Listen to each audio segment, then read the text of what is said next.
welcome to episode 3 of TimTalks, a podcast all about email marketing. Yep. So today we are talking about data-driven email marketing strategies, which we're currently in the 4th industrial revolution, all about data. Absolutely. You know? Super excited about today's episode, talking about data, how you can implement that in your email marketing strategies, and changes that are happening like they do every day. Oh my gosh, it's insane to try and keep up with, isn't it? Dude, Which is why we have this podcast. I can't, man, it's wild. Like, it's a good thing we only do this every 2 weeks. And Yeah, it's so much happens. Like, for real. It's so crazy. Yeah, to try and distill all this down. Yeah. So kick us off, Tim. So as we all know, email really tends to continue to be a critical avenue for everyone's ROI. It's still, as everyone knows, it's a 38 per dollar return on investment invested, which is pretty wild when you think about that.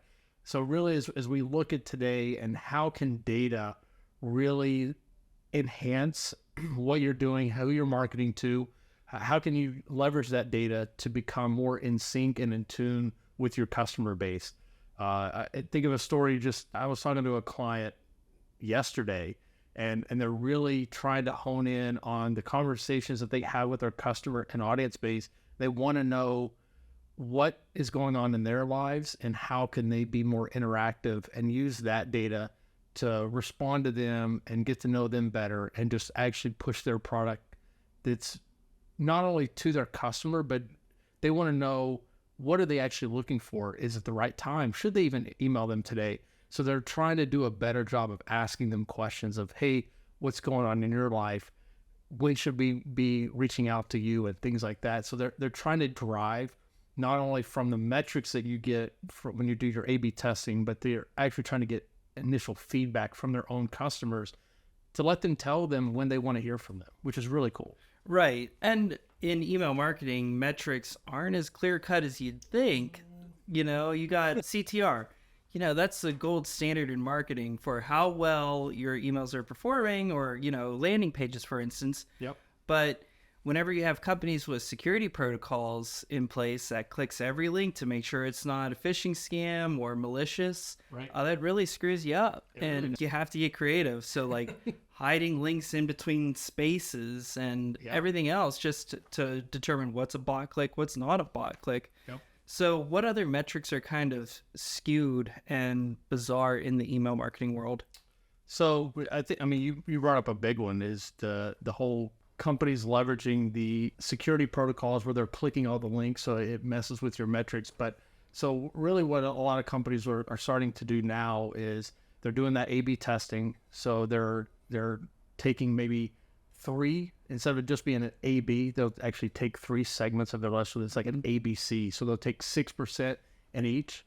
They'll run 3 different scenarios for their subject line and the content, and they'll see which one performs best, and whichever one does, and they send that to everyone, to the remaining 72 or 82% of their list, depending on which one performs the best. But there's a lot of, from the clicking aspect, you also have companies and organizations that are locking down on the forwarding of emails and how information is shared once that email goes out. So you really need to start paying attention to that, of how many times an email gets forwarded, how many times it gets shared, because you want to understand how engaged is this person or this individual, and could they be a champion for you? So that's another way that you can engage these email marketing metrics and find out maybe who's a champion, not only at an organization, but just maybe an individual from a consumer standpoint, because you've incentivized them to say, hey, if you share this, we'll give you an extra $10 off, or we'll give you another 5% off your next purchase. Again, you're trying to understand the behaviors of your consumers or your customers and try to drive them to help you with engagement and get more reach, and ultimately even get more potentially subscribers, because when they share it, maybe you get a new user that has never seen your content before, and now they subscribe based on that share that person does when they forward the email. Right. So really thinking about email as more of a social network rather than just a dinosaur relic from the early 2000s. Right. Really capitalizing on all these new engagement tools that are available to marketers. In our newsletter this month, we're adding a quiz to test how well you know your subject lines, and we'll be able to get metrics back from that to see if that's an effective tactic to get engagement. Yeah, absolutely. And speaking of that quiz, maybe we could do a mail call. Oh yeah, it's mail call time. Mail call time. So mail call is our regular segment where we take really awful subject lines and read them out. So if you want to participate in mail call, down in the comments, go ahead and drop some of the worst subject lines that you've ever received Or used. Oh my God, please. Yeah. All of these I want to use for Webbula. So these, please. Come on. Okay, you all be the judge. Pick which one you would like to receive. Yeah. Put your vote down in the comment. So number 1, we have divine data cleansing, miracles for your email list. Take me to church. I'm already there. How about some savings? Okay. Salvation for your subscriber list, Webbula's holy hygiene. Oh, that's good. I think it's great. Yeah. Okay. Preach to the converted, targeted campaigns for the true believers. Can I get an amen for that one? I mean, I am selling these, okay? You are. We should get some really good comments for this one. Yeah, well, we'll see. Rapture ready reporting, revelations in your email performance. It's not the end of the world. Simmer down. Oh, but how else are we going to get them to open these emails? Our last one, Commandment 11, thou shalt not harbor bad data.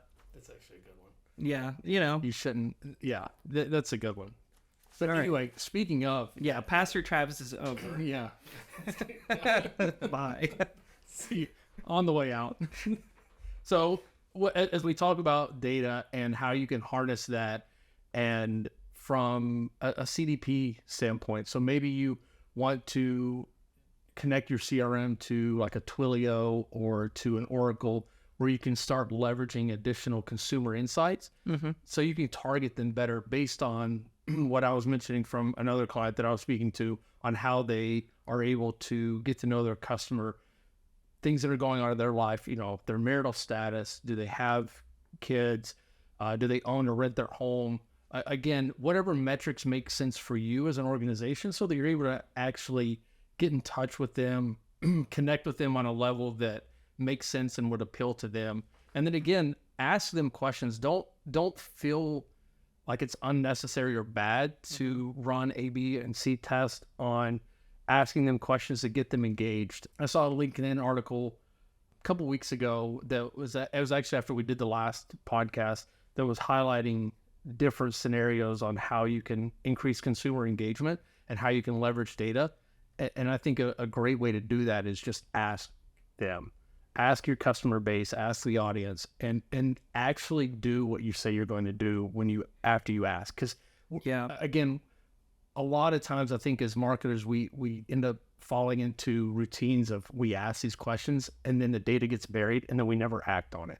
Right. So I think that a lot of times what we need to all do a better job of is ensuring that once we ask questions and we find the data, we have it, we need to act on it and actually show the consumer or the customer, the prospect, whoever, that, hey, we're listening to you. We do want to change, or we want to grow. We want to be better as a company. And this is how we're doing it. So we've taken what you said and we're implementing it in XYZ, or, hey, we appreciate the feedback. That's just not something that makes sense for us, but we do appreciate it. Again, take those responses, those answers, and then respond back to them and let them know that they have been heard. Right. And it sounds like there are two avenues to tackle your email metrics. You have your paid route and your free route. Even if you're going the paid route to improve your email marketing metrics, $38 per dollar spent. Yeah.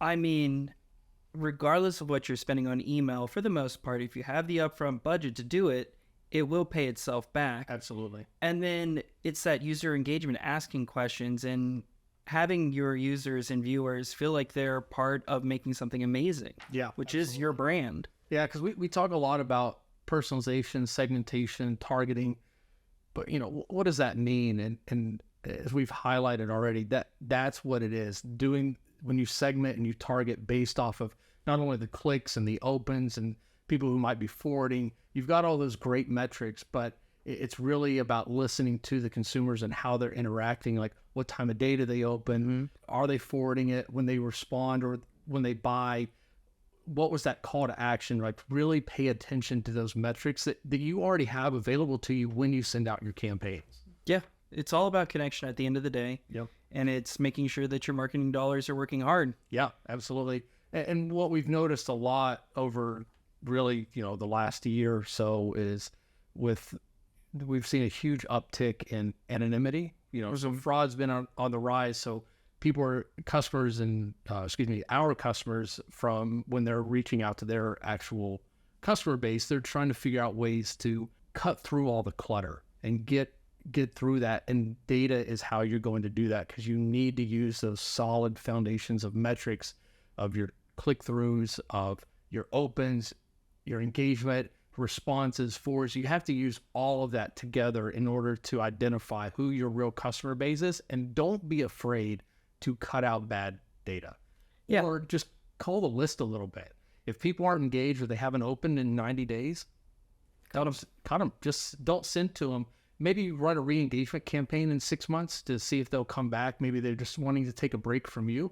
Take a break from them. It's okay. Yeah. Saves you some money anyway on the send. It protects your sender reputation, keeps you off a block list. There's embracing that unsubscribe button is crucial. Yeah. It's not scary. It really isn't. Absolutely. So a lot of the things that we've also seen from just a segmentation standpoint is a lot of the customers that we work with, they're trying to do a better job. And when they're looking at those segmented pieces, they want to understand the users behind that. So when they overlay that data from historical of, hey, who's opened, who's clicked, it's just really important. So it's just really taking all of that and putting it to the forefront and bringing it to light. Yeah, I think we're ready for parting thoughts. Any wrap-up thoughts that we need to conclude with? It's just overall, I would say connect to a CDP if you can, leverage your own database, enhance it, figure out ways to partner with someone who can help you clean up a database, and ultimately just do a really good job of identifying people that are engaged, and then figure out through A/B testing how you can get better people engaged, and do that 666 rule, which goes to our little bit of our biblical side here when we're talking about that. But maybe if you want to do 7% of your list, but when you do that, you're able to really identify and understand which subject lines are going to perform the best when you offer 3 options to your very narrowed down list. Right. Yeah. Well, that's everything for this week's episode of TimTalks. It was a pleasure having all of you here with us today. Yep. Don't forget to like, share, subscribe, comment, hit that bell notification, and visit Webbula.com for all your email hygiene needs. Absolutely. Thanks, guys. See you next time.